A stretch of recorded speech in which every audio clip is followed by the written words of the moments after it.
Salut, bienvenue dans une nouvelle vidéo.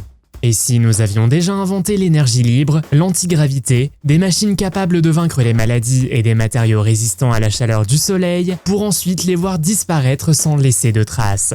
Ce n'est pas de la science-fiction, ce sont des histoires vraies. Nous vous présentons aujourd'hui 20 technologies interdites et comment leurs inventeurs ont été réduits au silence. Vous êtes nouveau sur la chaîne? N'hésitez pas à vous abonner, à cliquer sur la cloche pour activer les notifications et à laisser un pouce vers le haut pour nous soutenir. Numéro 20. À la fin des années 90, General Motors a marqué l'histoire avec l'EV1, la première voiture électrique moderne conçue pour la production de masse. Silencieuse, futuriste et performante, elle a conquis les conducteurs grâce à son accélération, ses faibles coûts d'entretien et son absence totale de consommation d'essence. Il ne s'agissait pas d'un prototype, mais d'une véritable voiture sur de vraies routes entre les mains de citoyens ordinaires. L'avenir était arrivé, puis il a disparu. Malgré l'enthousiasme du public et les longues listes d'attente, General Motors a rappelé toutes les EV1, prétextant une demande limitée. Cette explication ne tenait pas, la demande était forte, mais le véritable problème résidait dans le fait que l'EV1 ne nécessitait ni vidange, ni bougie d'allumage, ni carburant. Elle menaçait le modèle économique des constructeurs automobiles et des compagnies pétrolières. Des rapports ultérieurs ont fait état d'intenses pressions de lobbying de la part d'industries, craignant un effondrement économique de 1000 milliards de dollars.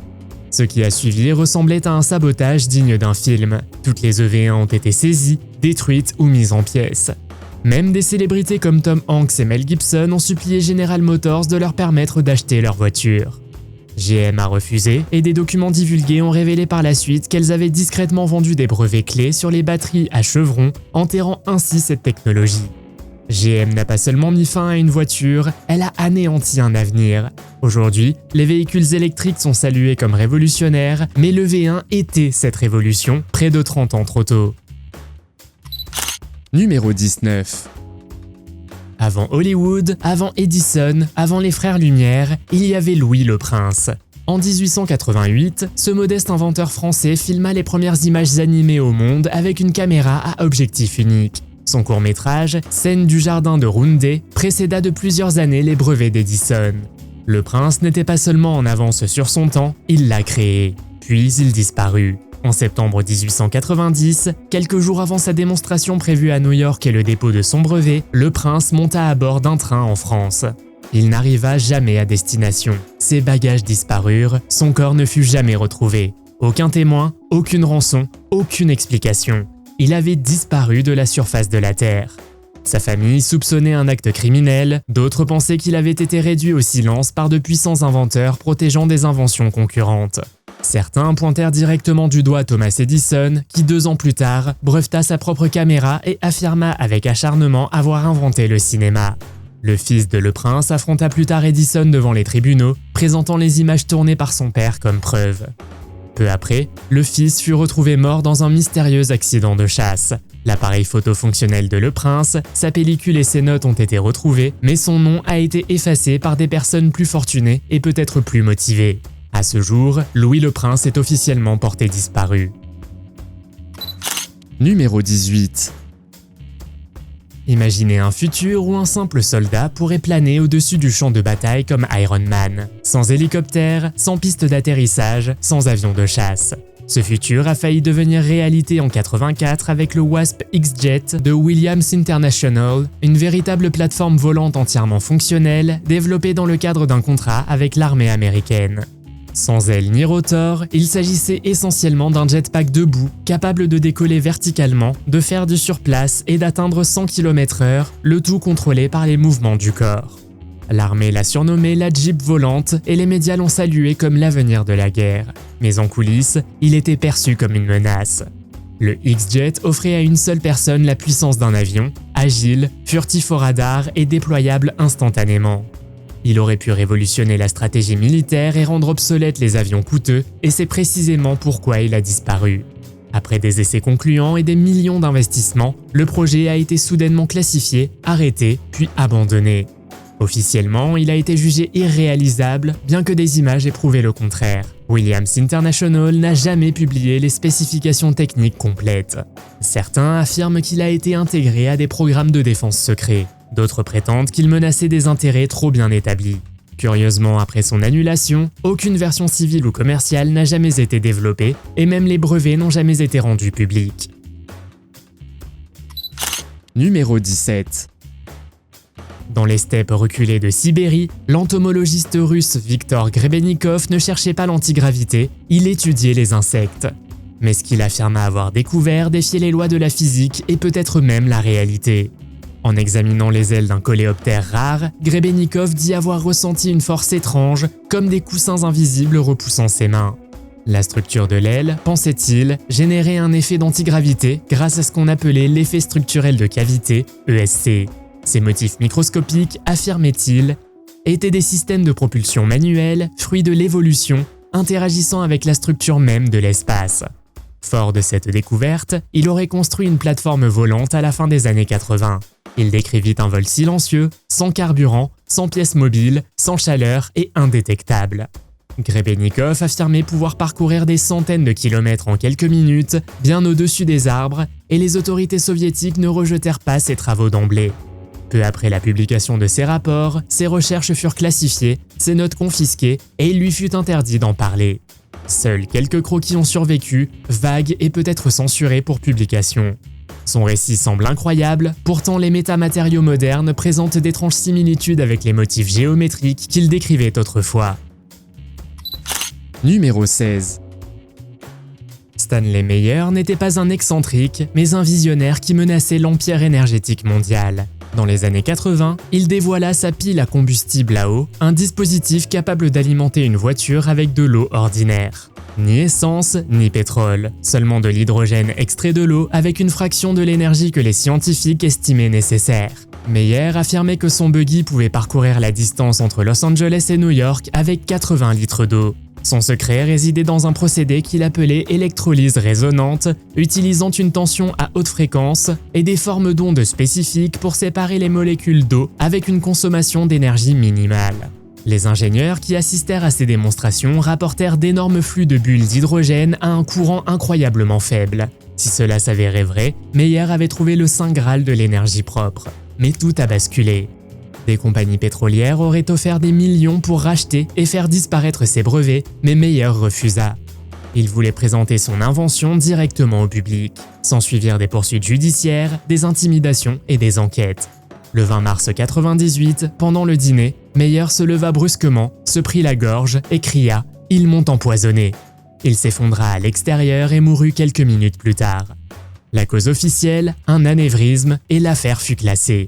Ses brevets furent saisis, ses recherches disparues et son prototype de voiture ne fut jamais revu. Numéro 15. En 1928, un inventeur discret du nom de Lester J. Hendershot affirma avoir construit quelque chose qui, selon les lois de la nature, semblait impossible. Un générateur produisant de l'électricité sans aucune source d'énergie externe. Ni charbon, ni essence, ni vent, ni eau. Juste un appareil compact qui, une fois en marche, s'alimentait grâce au champ magnétique terrestre. Pour un public exaspéré par la hausse des prix de l'énergie, l'invention d'Hendershot paraissait miraculeuse. Pour les puissances industrielles, elle était perçue comme une menace. Des ingénieurs, des militaires et même Charles Lindbergh, le premier homme à avoir traversé l'Atlantique en avion, assistèrent à des démonstrations. Ce dernier aurait confirmé le bon fonctionnement de l'appareil et proposé son aide pour sa commercialisation dans le secteur de l'aviation. Imaginez des avions qui ne se ravitaillent jamais et des usines fonctionnant en continu et gratuitement. Mais à mesure que la nouvelle se répandait, la curiosité fit place au silence. Quelques semaines plus tard, Hendershot fut retrouvé inconscient dans son atelier après ce qu'il qualifia d'avertissement. Les journaux cessèrent de parler de l'affaire, les investisseurs se retirèrent et il fut contraint d'interrompre ses recherches. Il déclara plus tard avoir été contraint à la pauvreté et que ses plans originaux lui avaient été dérobés. Selon certaines sources, Hendershot aurait accepté de l'argent pour garder le silence, d'autres affirment qu'il vécut dans la peur jusqu'à sa mort mystérieuse en 61, officiellement considérée comme un suicide, bien que largement contesté. Aucune version complète et vérifiée de son générateur n'a jamais été retrouvée. Les quelques schémas subsistants sont incomplets, il manque des éléments essentiels, peut-être volontairement supprimés. Numéro 14. Au début du XXe siècle, alors que les voyages en train étaient lents et périlleux, le jeune ingénieur soviétique Valerian Abakovsky proposa une solution radicale, un autorail à hélice. L'aérowagon n'était pas tiré par une locomotive, il était propulsé par une gigantesque hélice d'avion montée à l'arrière, lui permettant d'atteindre des vitesses supérieures à 140 km/h. Son objectif était de créer un système de transport à grande vitesse pour acheminer rapidement les dignitaires et les marchandises de valeur à travers l'immense Union soviétique. Le procédé fonctionna, des témoins affirmèrent que l'aérowagon semblait voler sur les rails et les dirigeants soviétiques autorisèrent un essai avec des membres du parti et des invités étrangers à bord. Au retour, le train dérailla soudainement à pleine vitesse, tuant 6 personnes, dont Abakovsky lui-même. La cause officielle fut l'instabilité de la voie, mais beaucoup en doutèrent. Pourquoi un itinéraire soigneusement choisi aurait-il déraillé uniquement au retour? Des rumeurs de sabotage se répandirent, un autorail plus rapide que les avions et n'utilisant aucun carburant conventionnel menaçait les intérêts ferroviaires et aériens. Au lieu d'une enquête plus approfondie, le gouvernement soviétique abandonna le projet. Les documents ont disparu et les autorails à hélice ont été interdits. Numéro 13. Dans les années 1920 et 1930, l'ingénieur électricien américain T. Henry Moray mit au point un appareil qui semblait défier les lois de la physique. Il ne consommait ni carburant, ni énergie éolienne, ni eau et ne nécessitait aucune pile. Moray affirmait que son appareil captait l'énergie rayonnante, une force invisible et omniprésente circulant dans l'univers. À l'aide d'un mélange de semi-conducteurs, de tubes à vide et de récepteurs semblables à des antennes, il fit la démonstration d'un boîtier qui, selon des témoins, délivrait jusqu'à 50 000 watts en continu, puisés dans l'atmosphère. Des ingénieurs et des représentants du gouvernement virent des lampes et des radiateurs fonctionner sans source d'énergie visible. Si sa découverte était avérée, elle rendrait les réseaux électriques et les compagnies d'électricité obsolètes. Des intérêts industriels et politiques offrirent des millions à Moray pour qu'il cède ses droits, mais il refusa de révéler sa valve secrète. S'ensuivirent des intimidations, son laboratoire fut vandalisé, des composants détruits, et quelqu'un tenta même de lui extorquer les plans sous la menace d'une arme. Il ne céda jamais. Moray mourut en 1974 sans jamais avoir pu restaurer son prototype fonctionnel d'origine après la destruction du dernier exemplaire. Ses brevets furent rejetés sans explication claire et ses archives de recherche disparurent peu après sa mort. Les sceptiques affirmaient que c'était impossible, pourtant la science moderne reconnaît l'énergie du point zéro comme un phénomène du vide, semblable à ce que Moray avait décrit des décennies auparavant.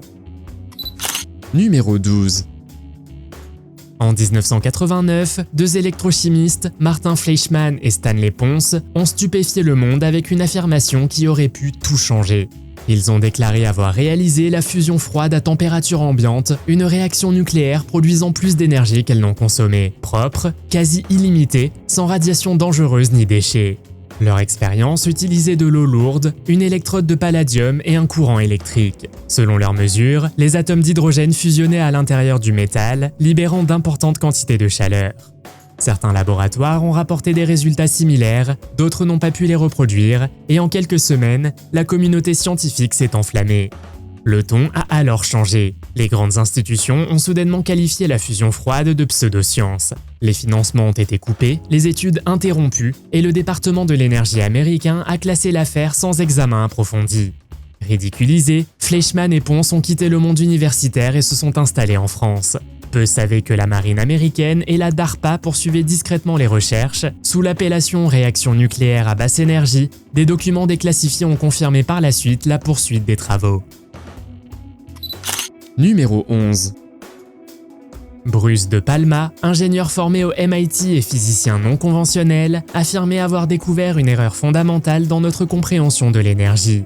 Dans les années 70, il présenta la machine N, un générateur homopolaire qui, selon lui, produisait plus d'énergie électrique que d'énergie mécanique injectée, de l'énergie libre. Le dispositif utilisait un aimant rotatif et un disque conducteur tournant ensemble à grande vitesse. De Palma soutenait que les corps en rotation interagissent avec un champ énergétique universel plus profond, un champ élémentaire semblable à ce que nous appelons aujourd'hui l'énergie du point zéro. La communauté scientifique réagit en le rejetant et en l'ostracisant.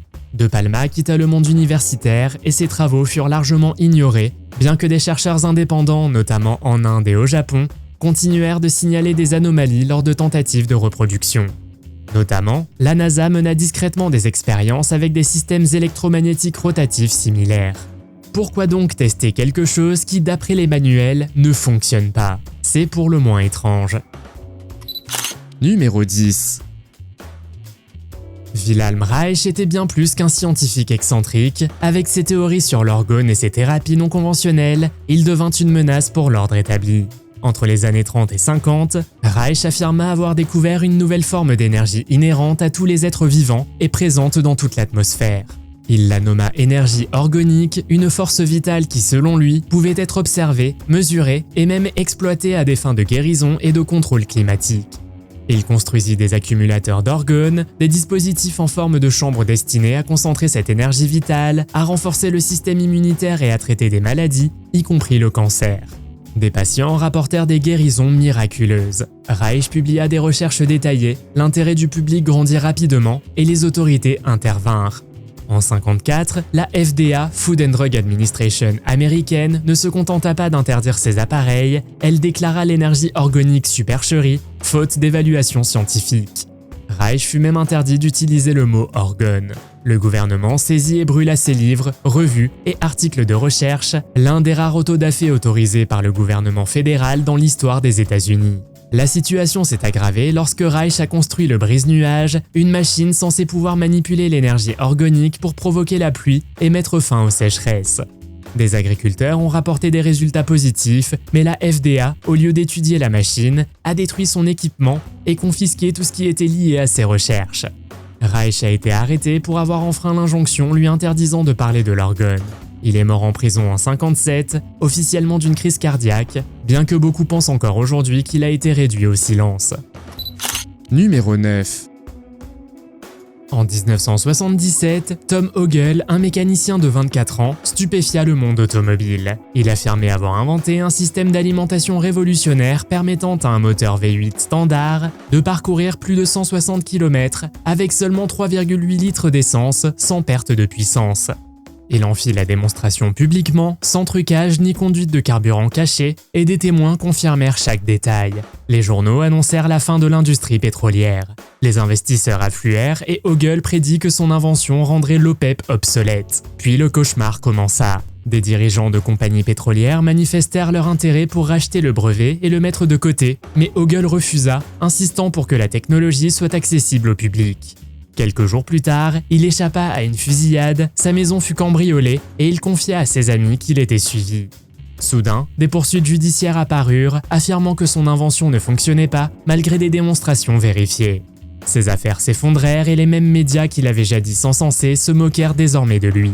En 1981, Tom Hogel fut retrouvé mort à 26 ans, apparemment d'une overdose de drogue et d'alcool. Ses amis juraient qu'il n'en consommait pas, tandis que la police constatait la présence de toxines inexpliquées dans son organisme. Son brevet fut vendu et disparu, alors que les voitures modernes consomment en moyenne environ 8 litres au 100 km, et l'on se demande encore pourquoi. Numéro 8. Thomas Townsend Brown était un physicien de la marine américaine qui pensait que la gravité n'était pas seulement une force, mais une forme d'énergie manipulable. Dans les années 1920, Brown observa que ces condensateurs haute tension, une fois chargés, se déplaçaient vers la borne positive comme pour défier la gravité. Il baptisa ce phénomène électrogravitique, une méthode de propulsion sans carburant ni combustion, utilisant uniquement la haute tension pour interagir avec la structure même de l'espace-temps. Dès les années 50, de grandes entreprises aérospatiales comme Lockheed, Douglas et Glenn Martin étudiaient discrètement ces travaux. Des documents déclassifiés ultérieurement révèlent que l'armée américaine a un temps envisagé l'électrogravitique comme une alternative possible au moteur à réaction. Les brevets de Brown furent classifiés, ses projets disparurent dans des programmes secrets et il fut publiquement ridiculisé malgré le financement clandestin qu'il continuait de recevoir. Les chercheurs en ufologie voient dans les travaux de Brown les fondements d'engins capables de planer silencieusement et d'accélérer de 0 à des milliers de kilomètres par heure sans carburant. Que Brown ait été un rêveur ou le père caché de la recherche classifiée sur l'antigravité, il est mort en 1985 dans un relatif oubli. Numéro 7. Dans la paisible ville d'Homestead, en Floride, se dresse Coral Castle, une structure de 1100 tonnes entièrement sculptée dans du corail. Le mystère ne réside pas dans sa taille, mais dans le fait qu'un seul homme, mesurant à peine 1,52 m et pesant 45 kg, l'ait construite sans machine moderne. Edward Leeds-Kalnin, un immigrant letton, travaillait uniquement la nuit dans le plus grand secret, et ses voisins affirmaient que les énormes blocs de corail, certains pesant jusqu'à 30 tonnes, semblaient flotter dans les airs. Ed prétendait avoir découvert le secret des pyramides et utilisé des lois naturelles inconnues de la science moderne. Il n'a laissé ni plan, ni moteur, ni grue, et pourtant Coral Castle possède des portes de pierre parfaitement équilibrées qui pivotent d'un seul doigt et des alignements célestes d'une précision digne des observatoires antiques.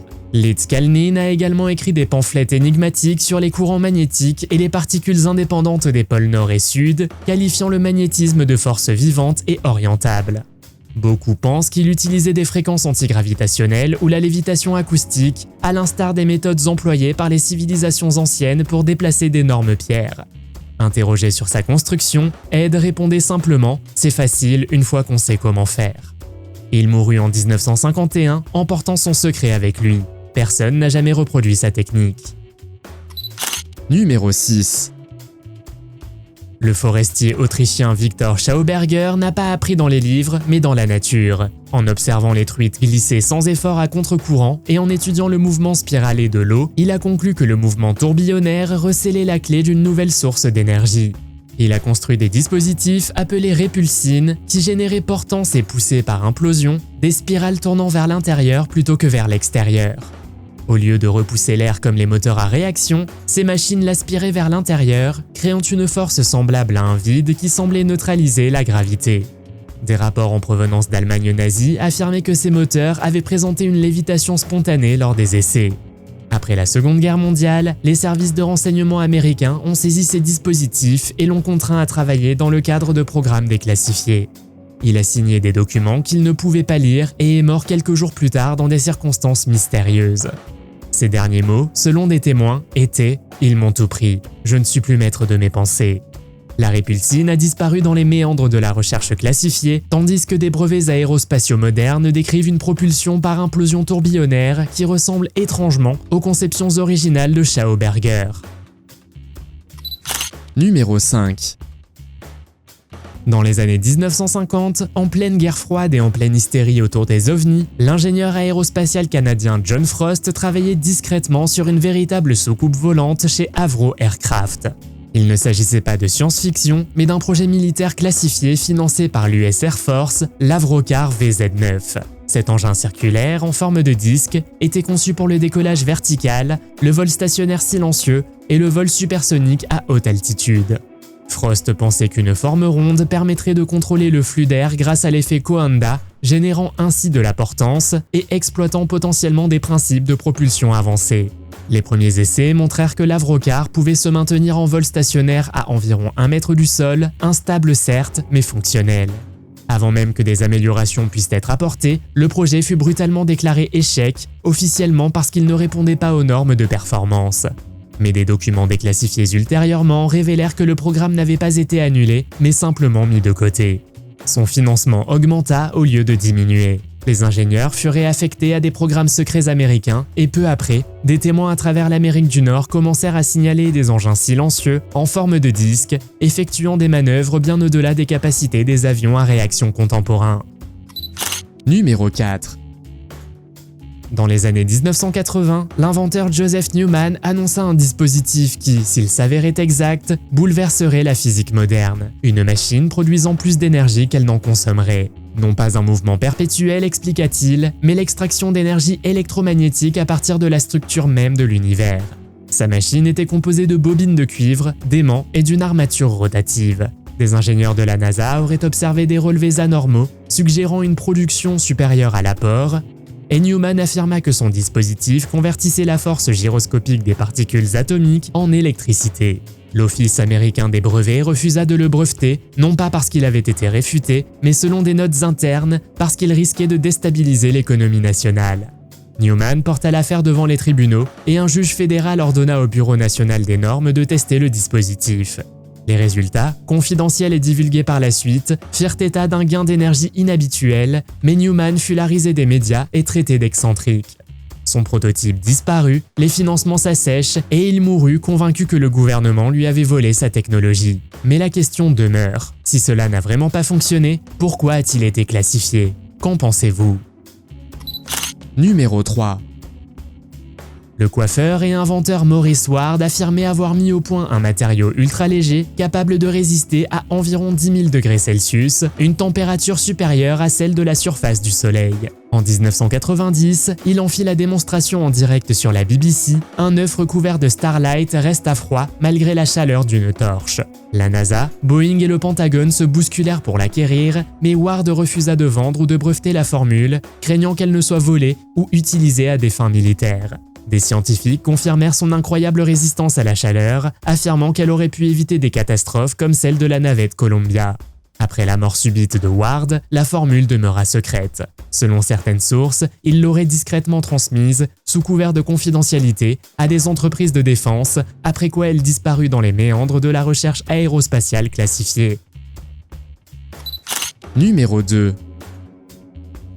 Dans les années 1930, le docteur Royal Raymond Rife affirmait avoir fait une découverte révolutionnaire pour la médecine moderne. Il avait construit un appareil basé sur les fréquences, capable de détruire les virus, les bactéries et même les cellules cancéreuses grâce à leurs propres vibrations de résonance, sans endommager les tissus sains. Ni produits chimiques, ni chirurgie, la résonance seule, comme le verre brisé par le son. À l'aide de son microscope de conception personnelle, Rife prétendait pouvoir observer des virus vivants, chose que la science jugeait alors impossible. En identifiant le taux d'oscillation mortelle de chaque organisme, il affirmait pouvoir les détruire grâce à des fréquences précises. En 1934, un essai clinique secret mené sur des patients atteints d'un cancer en phase terminale aurait permis de guérir 14 des 16 patients en 70 jours, les autres peu après. Son laboratoire fut par la suite perquisitionné, ses financements coupés et son matériel saisi. Les médecins qui le soutenaient furent discrédités ou réduits au silence, tandis que les intérêts pharmaceutiques, confrontés à des pertes potentielles de plusieurs milliards, ripostèrent. Numéro 1. Au début du XXe siècle, Nikola Tesla ne se contentait pas d'inventer, il cherchait à transformer l'humanité. Avec sa tour Wardenclyffe à New York, il ambitionnait de transmettre gratuitement et sans fil de l'électricité à travers le monde en puisant son énergie directement dans l'atmosphère. Son projet consistait à exploiter la fréquence de résonance de la Terre, transformant ainsi la planète elle-même en conducteur. Ni câble, ni combustible, une énergie illimitée pour tous. Mais lorsque le financier JP Morgan apprit que le système de Tesla ne pouvait être ni mesuré ni monétisé, il retira tout son financement. Si l'électricité est gratuite pour tous, demanda Morgan, où place-t-on le compteur? Les investisseurs disparurent, la construction s'arrêta et la tour fut démantelée. Après la mort de Tesla, le gouvernement américain s'empara de ses archives. Wardenclyffe fut fermée non pas parce qu'elle avait échoué, mais parce qu'elle menaçait de sonner le glas du pétrole, du charbon, du gaz et de tous les empires énergétiques centralisés sur Terre. Imaginez un monde alimenté gratuitement par l'air. Pas de guerre pour les ressources, pas de pollution, pas de multinationales contrôlant le réseau. Tesla l'avait déjà construit. Le monde n'était tout simplement pas prêt. Qu'aimeriez-vous inventer et quelle technologie pensez-vous qu'elle existe déjà? Faites-le moi savoir dans les commentaires. Si vous avez aimé cette vidéo, mettez un pouce en l'air. Si vous voulez voir d'autres vidéos que nous avons réalisées, cliquez sur l'une d'entre elles à l'écran ou jetez un coup d'œil à la chaîne. Merci d'avoir regardé et à la prochaine.